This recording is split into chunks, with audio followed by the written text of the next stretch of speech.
আপনি যদি চান প্রথম দেখাতেই মানুষ আপনাকে পাওয়ারফুল এবং কনফিডেন্ট ভাবুক, তাহলে এই দুইটা রুলস আপনার জন্য। Number 1, the power of pause. কখনো খেয়াল করেছেন স্টিভ জবসের মতো বড় বড় লিডাররা যখন কথা বলেন তখন প্রতিটা লাইনের পর কয়েক সেকেন্ড চুপ থাকেন। সেই নীরবতা কোনো ভয় বা নার্ভাসনেস নয়, ওটা আসলে ডমিনেশন প্রকাশ করে।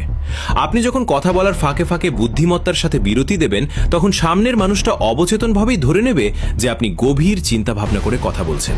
ফলে আপনার কথার গুরুত্ব এবং ওজন দুটোই বহুগুণ বেড়ে যাবে। Number 2, the calm reaction. যখন কেউ আপনাকে রাগানোর বা অপমান করার চেষ্টা করে তখন হুট করে রিয়াক্ট করবেন না। মনে রাখবেন, রেগে গেলেন তো হেরে গেলেন। আপনি রেগে যাওয়া মানেই সামনের মানুষটার চাল সফল হওয়া। তাহলে কি করবেন?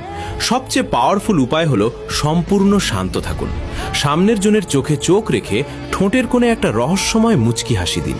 আপনার এই নীরবতা আর আত্মবিশ্বাসী হাসি তাকে মেন্টালি কাত করে দেবে।